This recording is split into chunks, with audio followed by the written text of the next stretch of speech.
And welcome to Galaxy Moonbeam Night Site. We are the retro talk program for nostalgia and baby boomer stuff here on the Galaxy Nostalgia Network. I'm Smitty. I'm Mike. And I'm George. On today's program, we remember dress codes back in the day. We also remember our first personal computers. And we're going to take a little trip on the Good Ship Lollipop. Well, welcome back to Galaxy Moonbeam Night Site. We're so happy to have you with us. We're all pleased to be here. The whole Galaxy gang is here.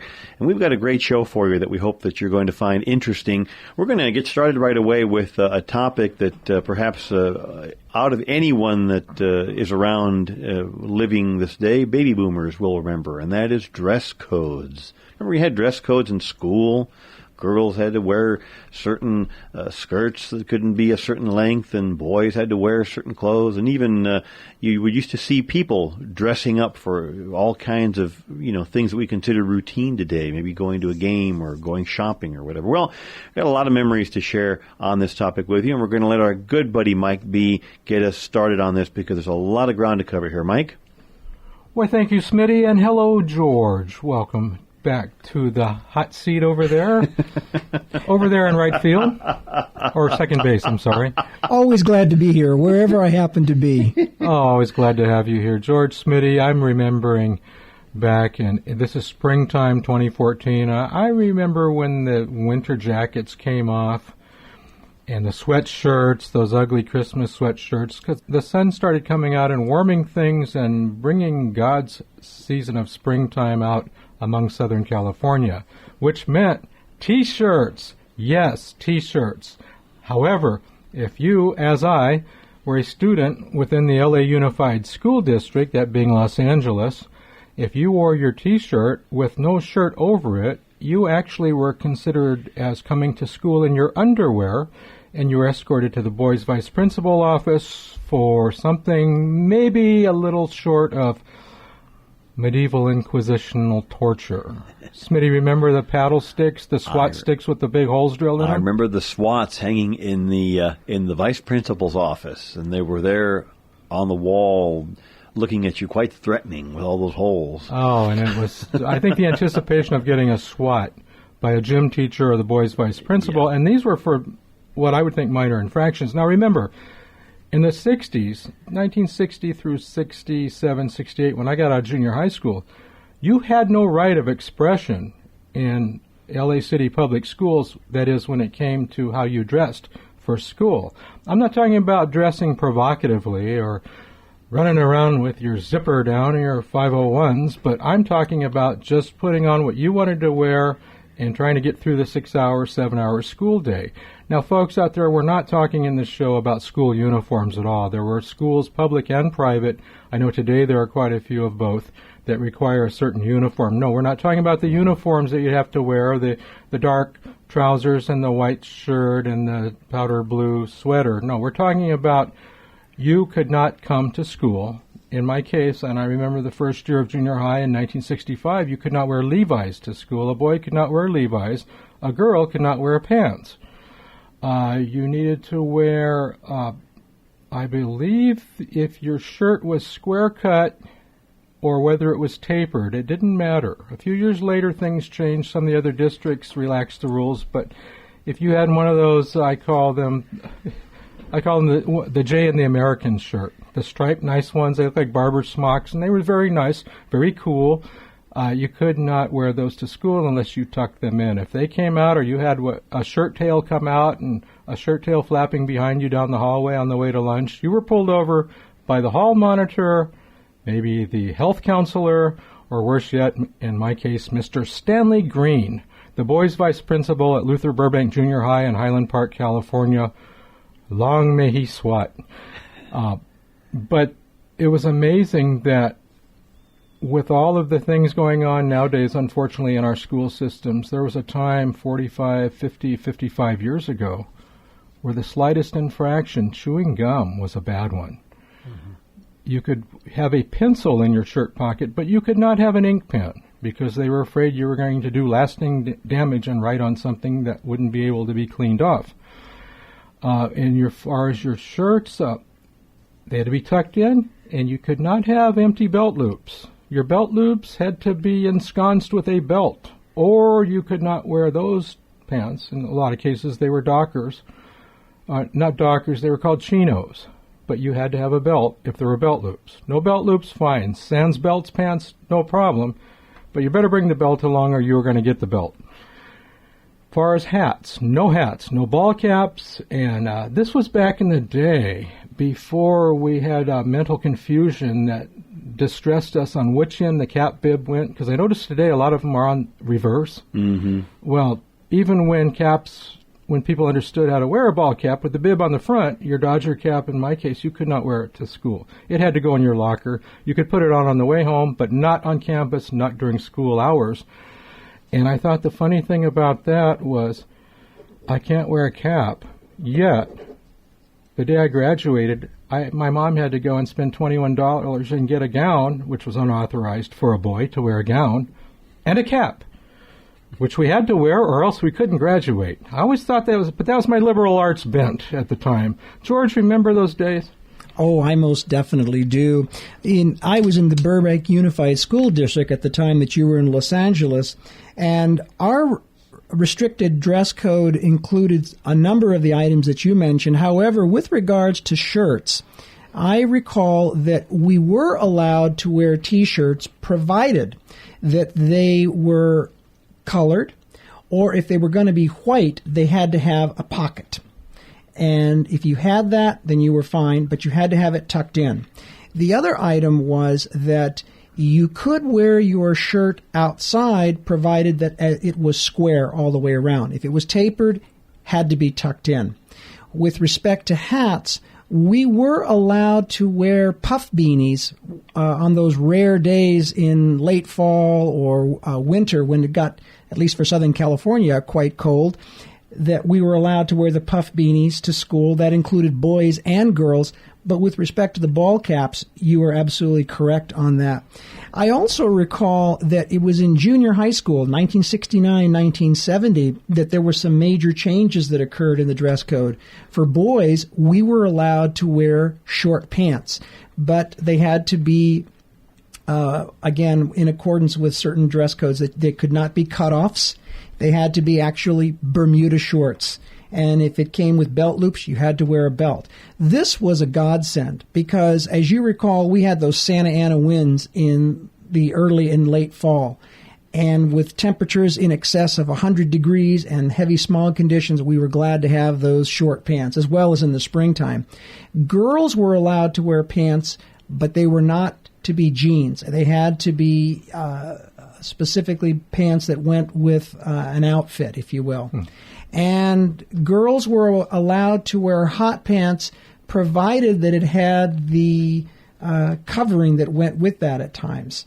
I believe it was... Was that like a wraparound? Yes, yeah, it was okay. A wraparound. Now, see, I've got you by a few years, George, because the girls could not wear pants whatsoever. They could wear a hybrid, which were called culottes. And that was a skirt that had pant legs, shorts. So it was a short-legged pants, maybe. They could wear those, but only if the top matched. They could not be a conflicting color or else that was taboo. But I'm wondering at Burbank, because of those horrible days, those smog alerts, and you remember what it was like, your feet were just blistering. You come out and hit that sidewalk, and it was still... At 3 o'clock in the afternoon, it was still 106 degrees, and you couldn't breathe. You were panting from the smog. Your lungs had burned. We did a show on that earlier, as I recall. We sure did.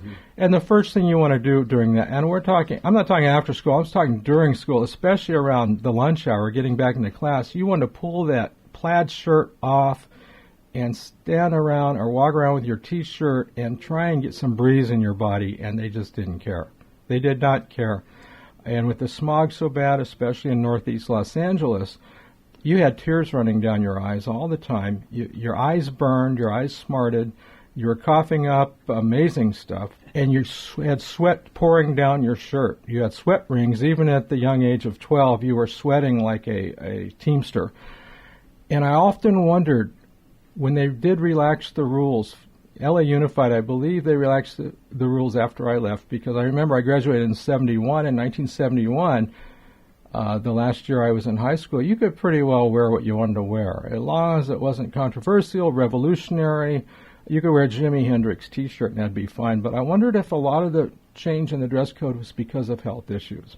It could have been, although I will tell you that there was also a restriction in terms of the type of shoes that you could wear. So, for example, you were not allowed to wear flip-flops. You had to wear sandals that had straps on them. This applied both to boys as well as girls, although the girls had the advantage of having the open-toed, and so they were able to do that. But there was very definitely a restriction in terms of decorum. But what I found interesting during that same period was that as we got older, and by the time we were in high school, that if you were a member of the debating team, which is what I was doing, or you had members of the football team, because I had a lot of my friends that were on the football team, that on Fridays, on the day of a debate tournament or a football game, that the boys were expected to wear suits and ties, or have a tie with a nice shirt and a sweater vest. Now, that was on game day, on a Friday? That was on game day. So that's before, because I recall the boys could wear their football jersey if they were on the team.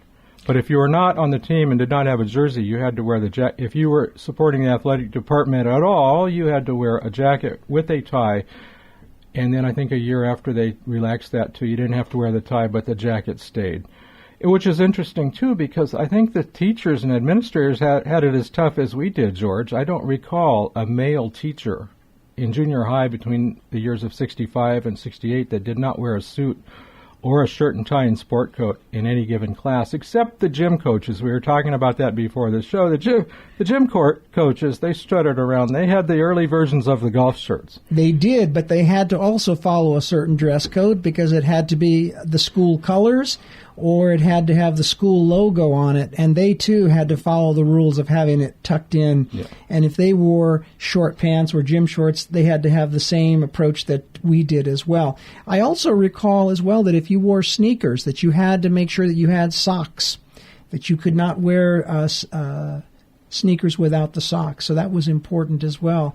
And I think also cleanliness and also not wearing clothes that were torn at all. That was also regarded as being very important as well. Well, I know cleanliness was huge, and maybe on a little bit of a backstory, I feel sorry for the guy in gym class who tried to skirt the shower after PE. After gym class. And there were guys, I don't know where they were from, but they would not want to take showers. And that would get you a SWAT, because who would be standing there? There's a large bag, and that's where all the wet, empty towels went. As you were leaving, you put your street clothes back on, you take your towel, you drop it in a bag. 9 times out of 10, you drop in the bag and go. Then there was that day when Coach Spaeth was standing in front of the dirty towel bag. And if you didn't have a dirty towel, then he'd say, cool, go back in your locker and go ahead and get it. And he knew, of course, you didn't have it in there. You just didn't take a shower that day. And that would get you 2 SWATs, because now you're a liar.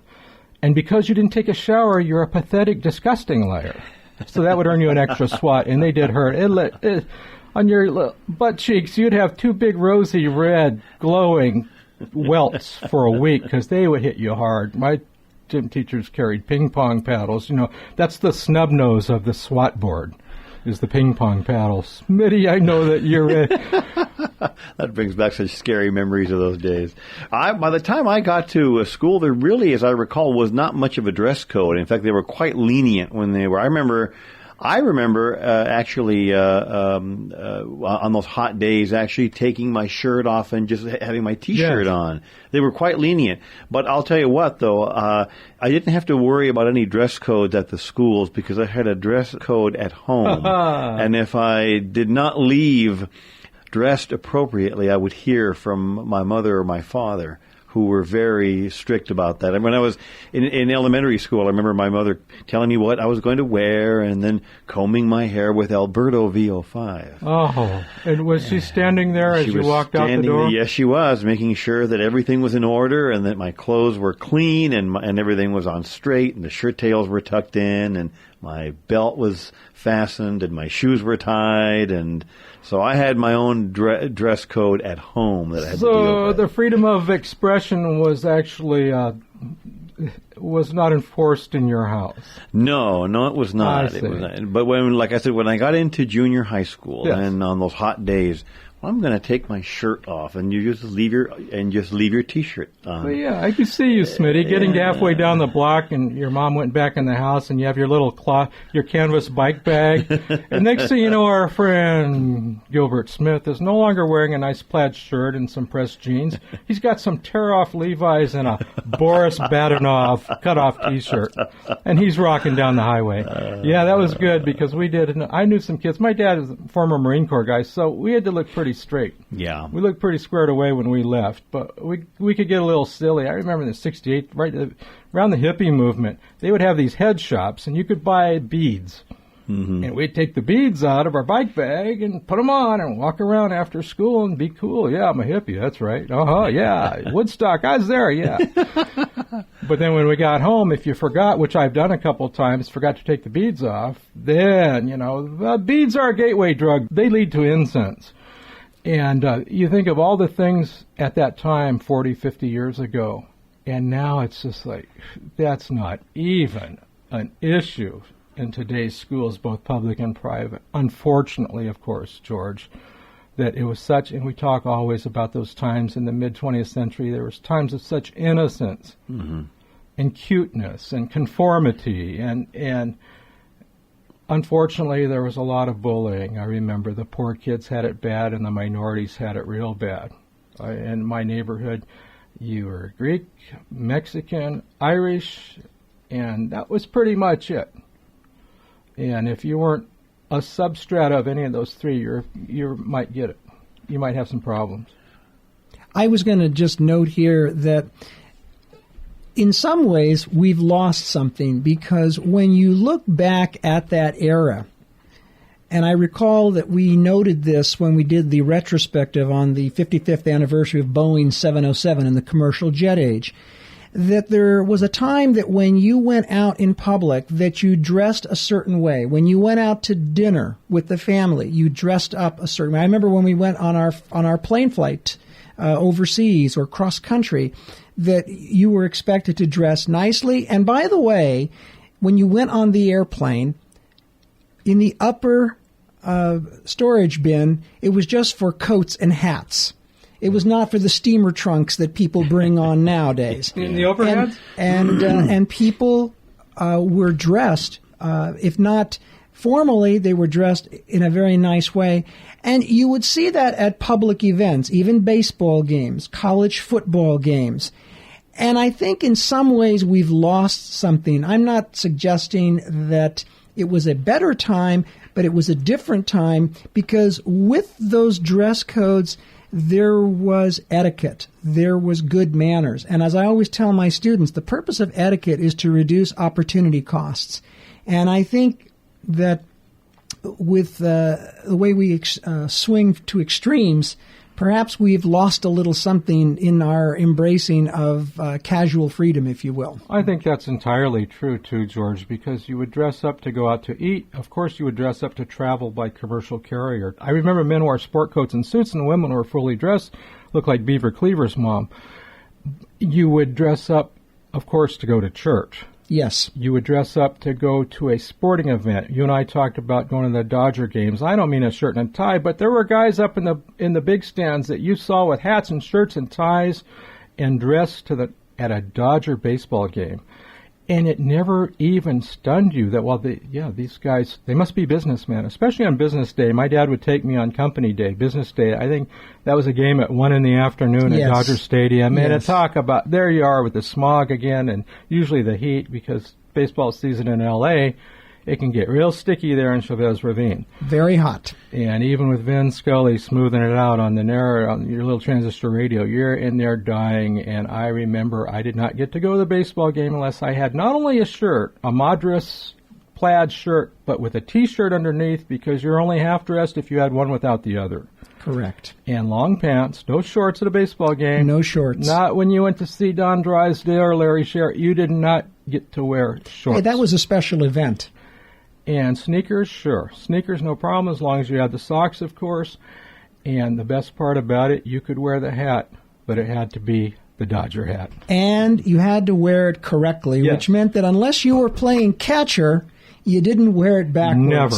You wanted that LA standing out, and all the white of the L and the A better be clean. And I don't remember anybody putting little pins on there of Mickey Mouse and, down with Jimi Hendrix or whatever. It had to be clean. Yes. Where's your hat and your glove? You always brought your glove. The glove and also the transistor radio. Because today Wally Moon's going to smack one and I'm going to catch it. Always. Never happened. That's a good point, George and Mike, about how people would dress up to basically to go out in public. And I've thought about that too, George. Have we, as a society, have we lost respect? Have we lost a sense of decorum for the other person? Okay, so the other person sees us dressed in a coat and tie. I look at old pictures, we alluded to this earlier, the high school teachers, the males, they all with coats and ties.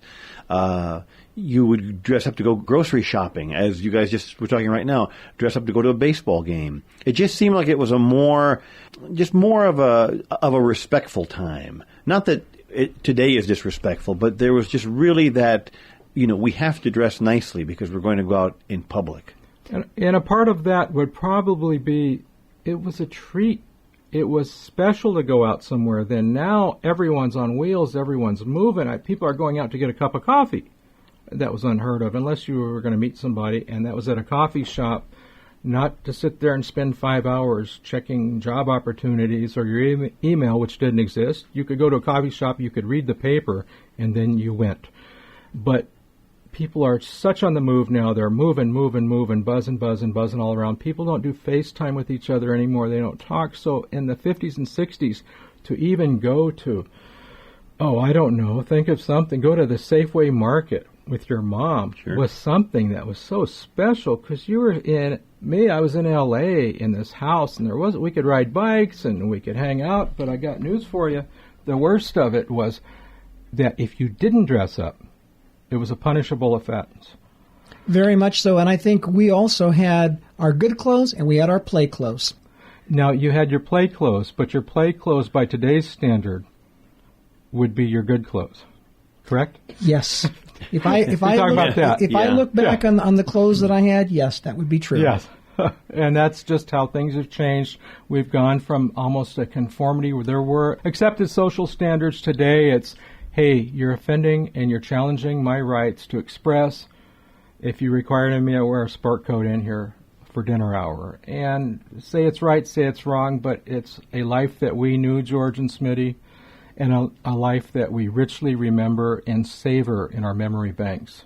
Absolutely. Of wearing a necktie to go to church. It represents the best of the past. Yes.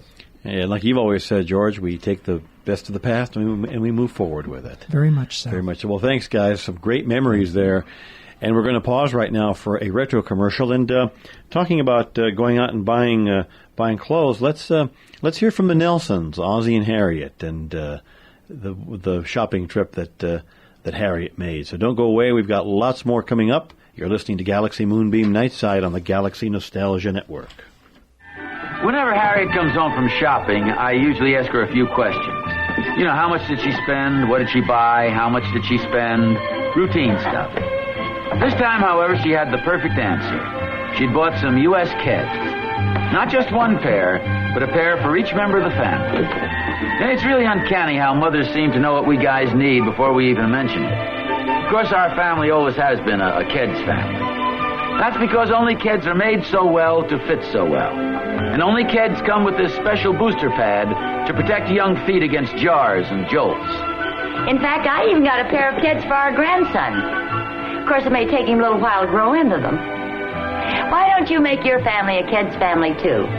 Always look for this blue label at your Keds dealer to be sure you're getting genuine U.S. Keds, product of United States Rubber. Oh, Ozzie and Harriet. I would buy anything they would suggest to buy, given the fact that if I had been old enough to have money when they were pitching that stuff. That was a great retromercial, Smitty. Welcome back with us. Three of us here today. Here are the Galaxy Gangstas in studio here at Galaxy Moonbeam Night Site. And we are excited to bring you this 1 hour show because it's going to take at least another half hour to get to the second half. No, this is not a special on mathematics, although I do have my good chum George Halalakos here, who's our resident business brainiac. I've got Smitty here. He mans the fire extinguisher when all his groovy equipment here overheats on a day like this, and blue smoke comes pouring out of things that have dials on them. Mm-hmm. But welcome back, and speaking of things that have dials on them, happy birthday to you, happy birthday to you, happy birthday to the Apple Macintosh, marketed as Mac, a line of personal computer that was designed by none other than Steve Jobs. Happy birthday to you, 30 years old, 19... Wow. Yeah, it's so far back. What, 30 years? 1984. 84? I'm getting crazy up in here. I can't believe... It must be the smoke coming out of that machine there behind you. I just went to the store. I forgot which store it was. It was CompuServe, and I was drooling over one, and it was yesterday, or it seemed like yesterday. Well, you know... The internet doesn't know you're a poor guy that wants to buy one of these cool computers, but I'll tell you what, 1984 was the hottest thing on earth, the Macintosh computer. I don't know if you remember the Super Bowl game, 1984. That it was still, and to this day, one of the most memorable, the 1984 commercial on the Super Bowl that premiered the release of the Macintosh computer that was coming up at the end of January, which would have been a week or two after the Super Bowl. But today we're going to talk about our memories. And memories they are. Haha, no pun intended, because back in the day when I got my first computer, Smitty, my beloved Timex Sinclair memory was 8K. Wow. And that was just 8K. What am I ever going to put on here? 8K. And the Timex Sinclair, and this is... George may remember this, or George may be in an archive. A Timex Sinclair was a little contraption that would almost look like a desktop computer. And it had a membrane keyboard, which actually hurt your fingers. You had to press it so hard. And you had to hook it up. There were no monitors available, computer monitors for sale. You had to take it home and hook it up to a television set and turn on channel 3 and flop this RF modulator and turn the Timex Sinclair thing on and wait about 20 seconds and wow. You know how the people felt, Smitty, when they got the first TV sets in 1947 to watch wrestling, and they all sat around and said, "Look like two guys wrestling, I'm not sure. They're ghosts. It's all fuzzy." Well, that's how the Timex Sinclair was on my TV, and to the point where I was heartbroken. This is computing. I'm taking it back. And I'm going to get some cool Kmart audio cassettes or anything but this junk. And the Timex Sinclair was actually, that was the germination of what was to come. And we're going to talk about some of the coolest computers at the time and what we did with them. And who better to defer to than my good friend George. George, were you a Commodore guy or an Atari type? Well, I certainly love the Atari video games.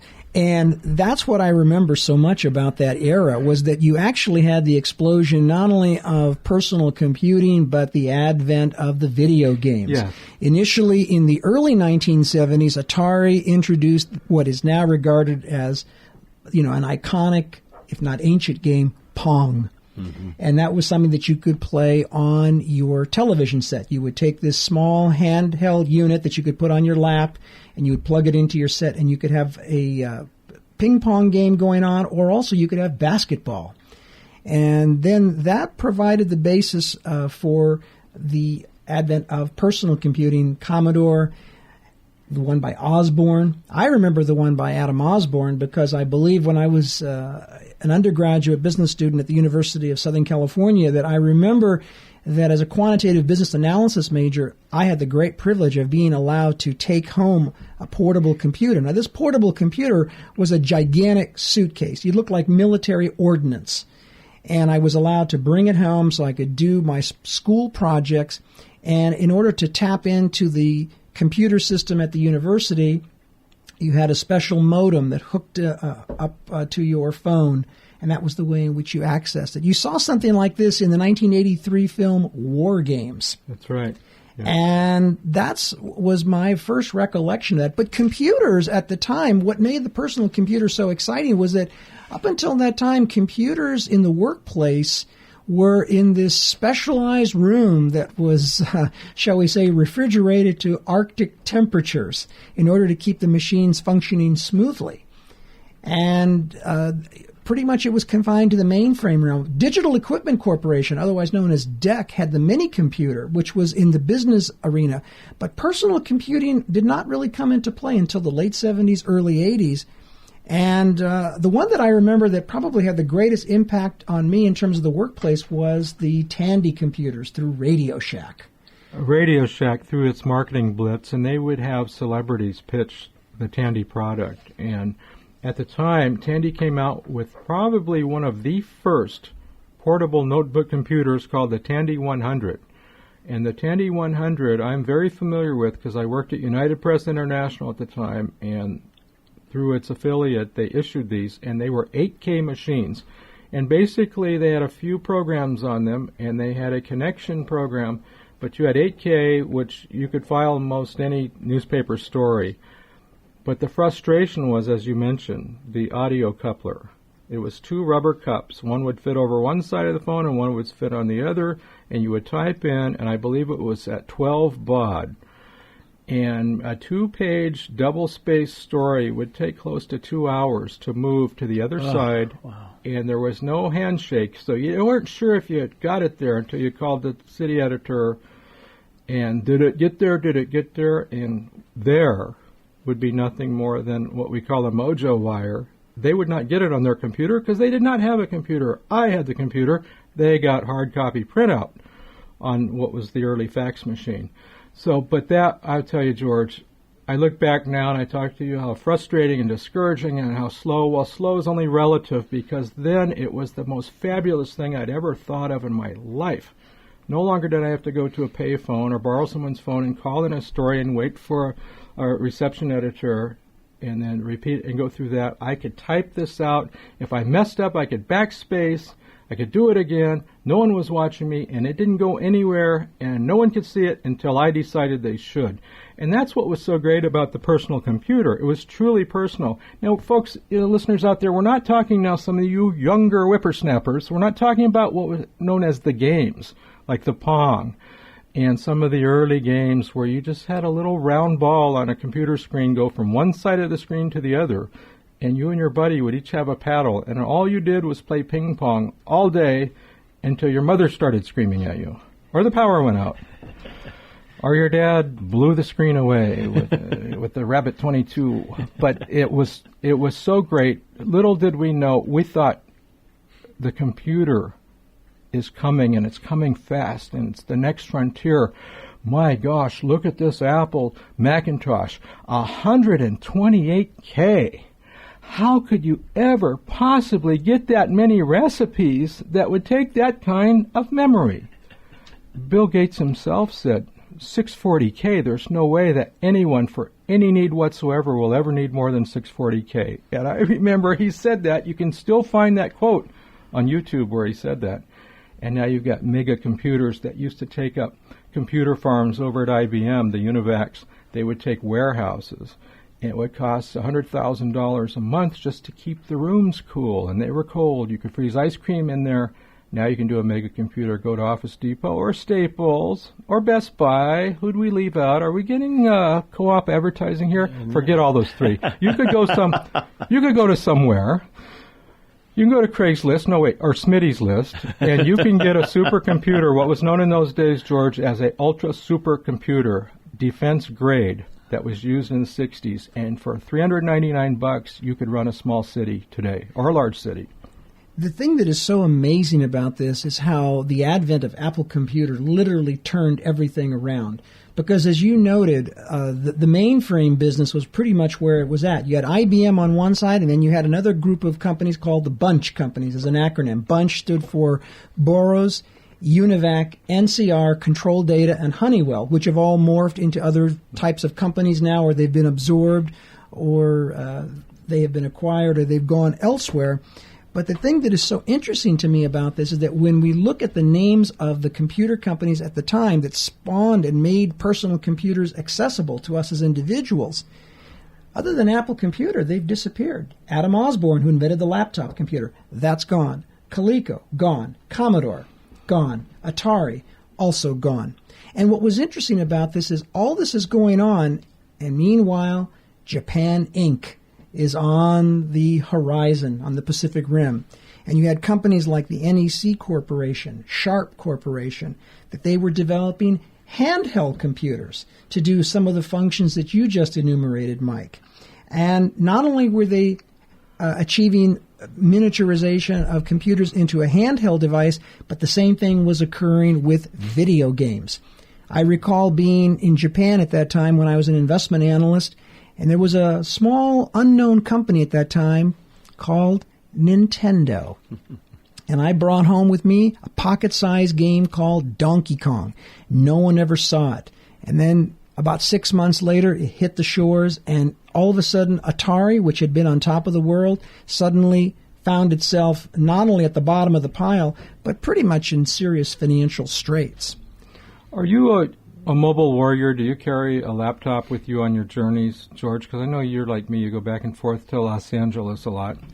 I carry everything now on a memory stick. Okay. So what I'm able to do is I take that and I plug it into a device. I'm not one to carry the computer. I used to at one time, but no longer do I do that. And mobility is almost a dinosaur term now in the business world. In the world you and I and Smitty live in, mobility can mean a whole lot of different things. But let me tell you folks out there in Galaxy Land, mobility in the early 80s meant you had a computer that I don't know if you've ever had to carry your mom's Singer sewing machine with the lid and the base out to the garage, and how, unless you were wearing your hernia truss or you had genetically superior vertebrae, you were going to hurt yourself if that sewing machine got away. That was pretty much the definition in size and weight of the first mobile computers. You talked about the early ones, the Osborne. The Osborne was like a small portable car vacuum cleaner, except it was 30 pounds heavier, had a very faint amber screen on it, and it only ran Adam Osborne's operating system, which means you could only buy your programs for him, and why would you need more than a SuperCalc program anyway, or to write? There was also a portable that was down here in San Diego over in Solana Beach, Smitty, called K-Pro. Yes, K-Pro. These guys were the true visionaries. If you remember the K-Pro story, they decided to buy up a couple of warehouses off the side of the I-5 freeway over in Solana Beach down here by Del Mar and San Diego, and they started manufacturing the K-Pro computer. Now, my uncle bought stock and did pretty well, but these were the visionaries. These were the Thomas Edisons. It was not Steve Jobs. Let me tell you, folks, because they said someday business will be done miles away from an office and a secretary. They just couldn't get the technology down to where it is today as far as size. But imagine lugging this thing. I think there were 40 pounds, the K-Pros. And you needed 2 boxes of floppy disks, and you needed to check it on the airplane because it wouldn't fit in the overheads. It was too heavy and too bulky. You couldn't do it. You'd have to check it in, wait around, pick it up, hopefully get to a cab, get to your hotel room, and clear the desk and set up your computer. And now, hopefully you have one of the adapters that fit on the hotel phone. And here's the best part. You went downstairs and told the hotel operator, I'm going to be using a computer. And they switched your phone to the $12 an hour program because that's what it costs to use a data line out. Now we sit here on a bus bench or at a auto parts store trying to cross-reference the type of windshield wipers we need, and we pull our phone out, and we're sitting there, we never get out of our car. Not only does it tell us what wiper blades we need, but how much they're going to be when we go inside.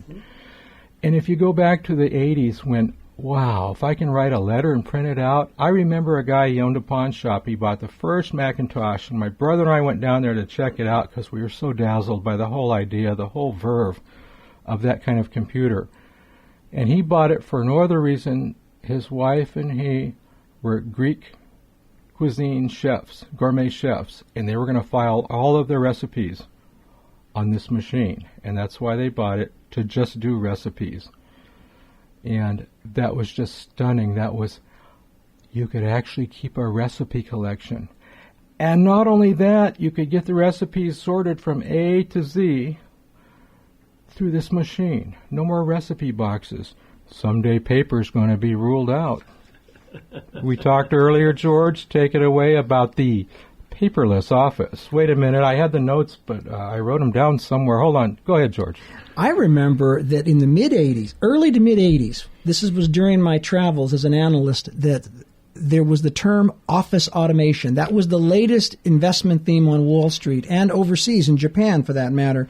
And as you just correctly noted, Mike, there was a perception that with all of this technology hitting the workplace, and yes, even the home, that we would no longer need paper. Well, it turned out to be just the opposite, because later, as a paper industry analyst, I came to find out, as well as a consumer, that the proliferation of all this equipment actually caused the consumption of paper to skyrocket, because what happened was it increased the demand for printers, for copiers, and for fax machines, and so paper consumption and paper demand increased geometrically during that period. And it wasn't really until the decade of the 2000s when scanners became affordable to both the consumer and businesses that you were actually able to digitize all of that content and essentially go away from paper.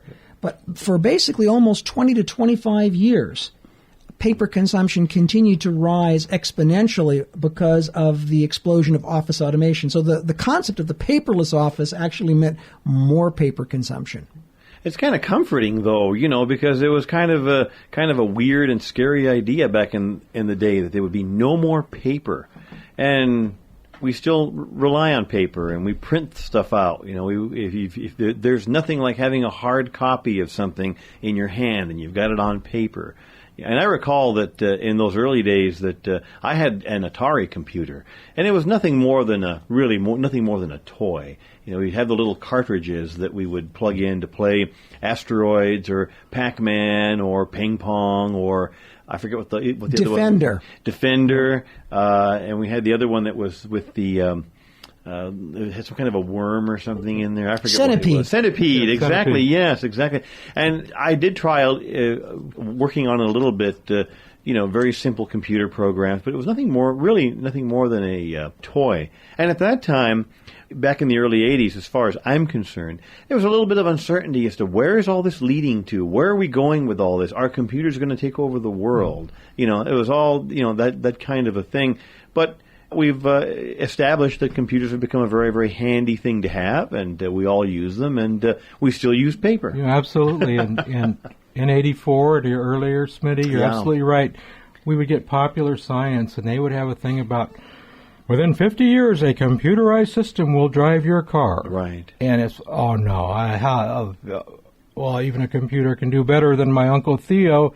However, I cannot imagine a computer getting me over the 405 on Sepulveda Pass on a Friday afternoon without killing me. And now when you want to go to a destination you're not sure, you type it in on your computerized maps. It can tell you, turn at the standard station. Go right 3 blocks past the ice cream shop, turn left, hang a U-turn, and there's a parking meter waiting. Almost.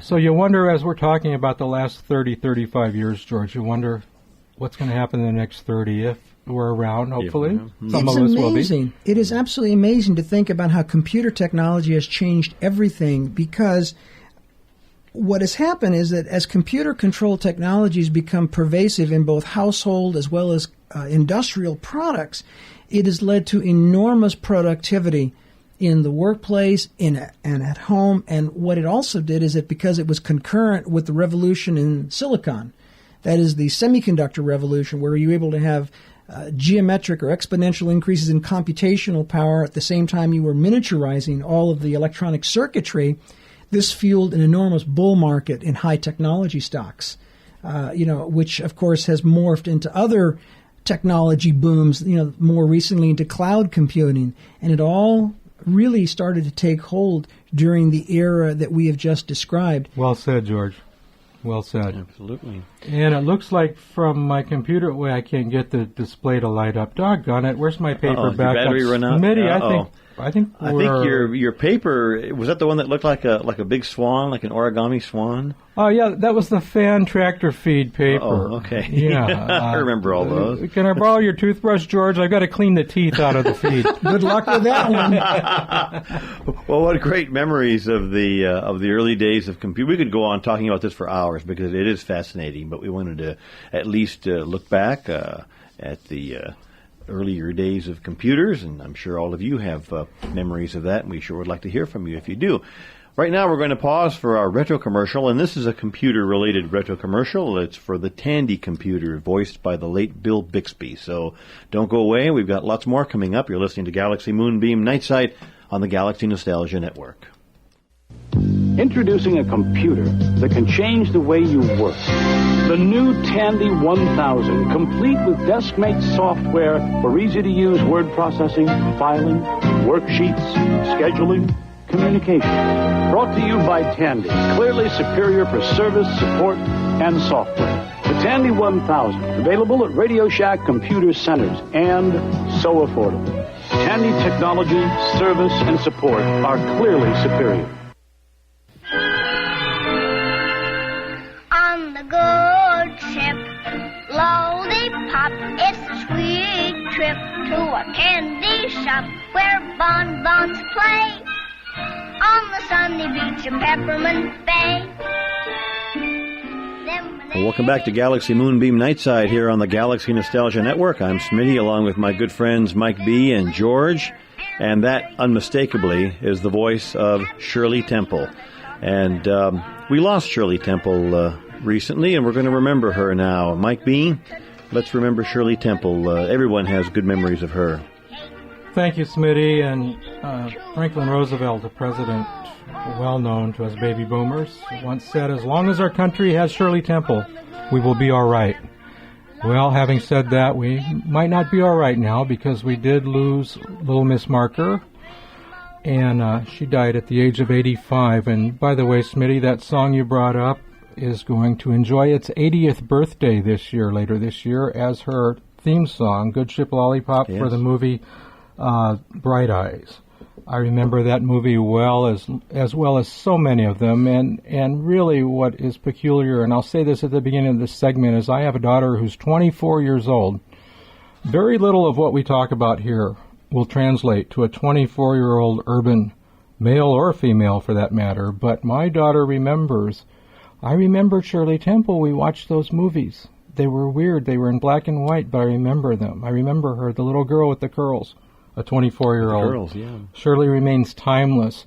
Shirley Temple remains an icon in American pop culture. As far as that goes, we can say world pop culture, because I won't go as far as saying it's like the I Love Lucy reruns, but I'll bet just about anywhere in the world there'll be a Shirley Temple movie playing on cable TV before this month is out. Mm-hmm. Maybe before this week is out. Mm-hmm. She was this timeless little girl, the purity, the innocence, the fact that she developed and became a classy woman, both as a young woman and in her older years, knew enough about the business, a professional businesswoman, a family lady, a great mom, but she knew enough about her business to retire at the age of 20.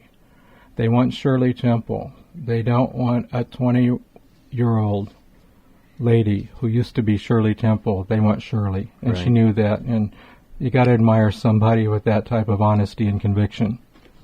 And yet she lived such a fulfilling life thereafter. As you noted, her success transcended more than several decades, more than 60 years. In fact, so great was her fame in all of these different venues that she was a 3-time Tournament of Roses Grand Marshal, 1939, 1989, and 1999. This was a woman also that became very well known in the diplomatic and political venues. She served not once but twice as an ambassador on behalf of the United States of America, first to Ghana and then later to Czechoslovakia. You know, George, it's interesting, too, that even as a statesperson representing our country, Ghana and, as you say, Czechoslovakia, she would always defer to the wholesomeness, the honesty, the virtue, and the ethics that was little Shirley Temple, her own creation, by the way. And they would say, how do you think you'll do being an ambassador? And she said, well, it's just going to be like Shirley used to say. Don't do it at all unless you can do it the very best you can do. And she was talking in the third person at the time, but she was talking about the legacy, the icon. You talk about a legacy, you talk about a person who started out as a child actor, and during the 30s and 40s and even 50s, and let's go to the 60s, 70s, 80s, 90s, and on ad nauseum, we hear of these horrible stories of child actors ruined by the money, destroyed by the fame, killed by drugs and alcohol, substance abuse. Shirley Temple managed, and I would have to, as I always do, George, I thank God and the parents, and I always will as long as I'm on this air here, as having to do with getting that kid out of that system, that rat-eat-rat system, and functioning as a great mom, grandmother, American woman. George, we talked before we went to air about she was one of the first female spokespersons as a result of her own diagnosis of breast cancer. You just didn't talk about breast cancer in the 70s and 80s. And this was in 1973. Correct. For McCall's magazine. That's right. And that was an enormous breakthrough. But I have to say that this is a person who made breakthroughs not just as an adult, but also as a child. And I will point out to you that she said more than several times, who was her favorite dance partner? It was one Bill Bojangles Robinson. And we look back on those wonderful films where we see her dancing away with Mr. Robinson, and we may find it hard to believe, but at the time, in certain quarters of society, what she did was not necessarily regarded as, shall we say, the prudent thing to do in terms of the social culture of the day. But she did it, and she did it with grace and with aplomb, with great style, and she brought that in everything that she did, whether it was as a member of the board of directors at Walt Disney, Bank of America, Fireman's Fund, a spokesperson for these causes, or just, as you said, Mike, just being Shirley Temple. She was able to leave a very positive legacy of not only optimism and positive energy, but also just the kind of person you would want to be receptive and open to all people from all walks of life. We were talking about that prior to us going on air, that she did refer to herself, to Shirley Temple, in the third person, that this was somehow this little girl that everybody loved and watched on the silver screen, that somehow the adult Shirley Temple Black, owed something to this little girl, that this little girl could not be disappointed or defrauded, and that this little girl was still there watching, from the sidelines, that everything had to be right and everybody had to be honest, and you had to really give a lot of admiration to that. I think that she wasn't being, and we were talking about this earlier, that she wasn't being weird or strange or being cocky or being arrogant or anything. She knew that this little girl meant something to so many people, and she could not do anything that would shame her or that would offend her or that would cause that little girl to frown and say, that's not right. And I thought it was kind of neat, Mike, that we were talking about that, remembering that she did refer to herself, to the little girl, Shirley Temple, in the third person. She referred always to what Shirley would do or Right. what Shirley would say Right. all through her life. And I think that was because she knew that little Shirley Temple not only was an icon, but a role model. Right. This is what, well, as Shirley would say, even to the point when Shirley Temple, and folks, listeners out there, this is not the kind of show where we talk about our favorite Shirley Temple movie. Mine particularly is Heidi, with the the snow thing, the village, and she shakes it up, and the evil lady. But we're talking about American pop culture icons, notables, and celebrities. And what else can you say about what is a true American than somebody not only who develops a career in this beautiful country at a young age. I think Shirley started out, she was 4 years old. Yeah, something makes like a career, becomes a wife, becomes a mother, retires at 20, becomes a very astute business person, George, sitting on several board of directors tables on the boards, including Disney, going on to represent her country as a stateswoman. I think she just covered all the bases. And when Shirley left us at the ripe age of 85, what Shirley left us were the memories. When somebody leaves, it can be a relative, it can be somebody you remember, John Wayne. We're going to talk about Sid Caesar soon.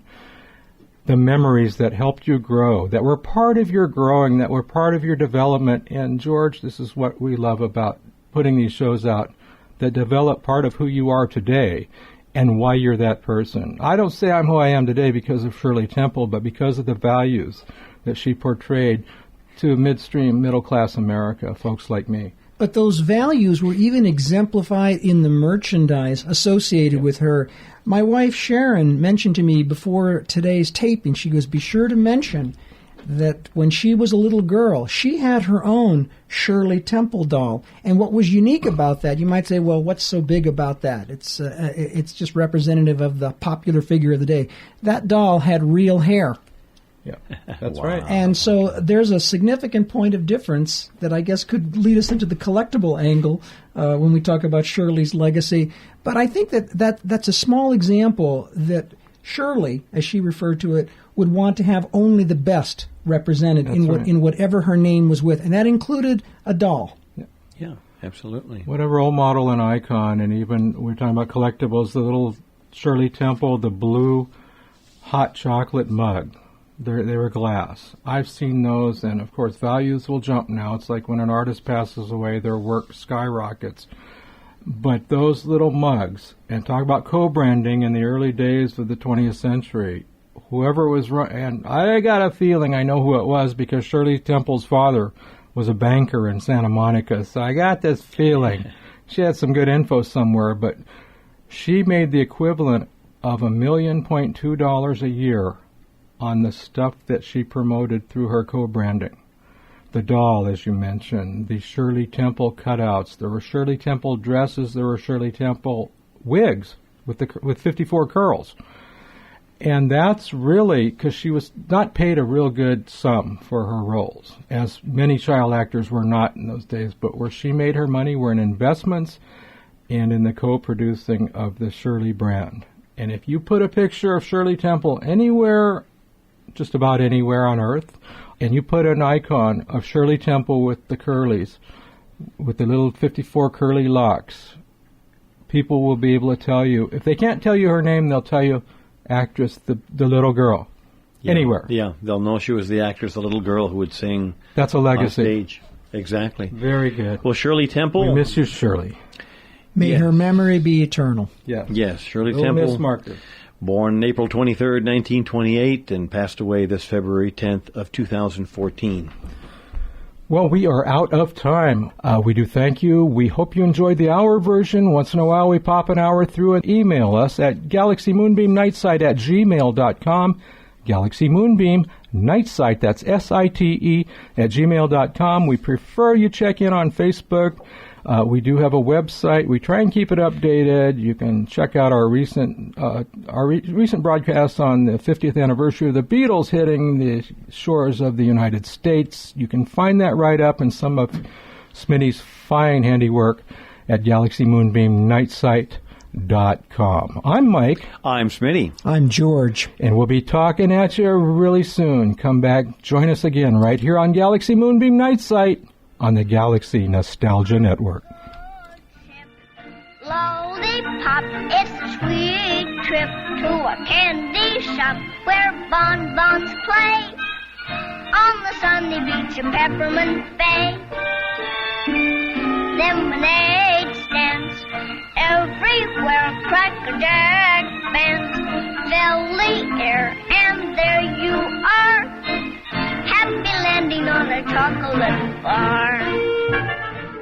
This is the Galaxy Nostalgia Network.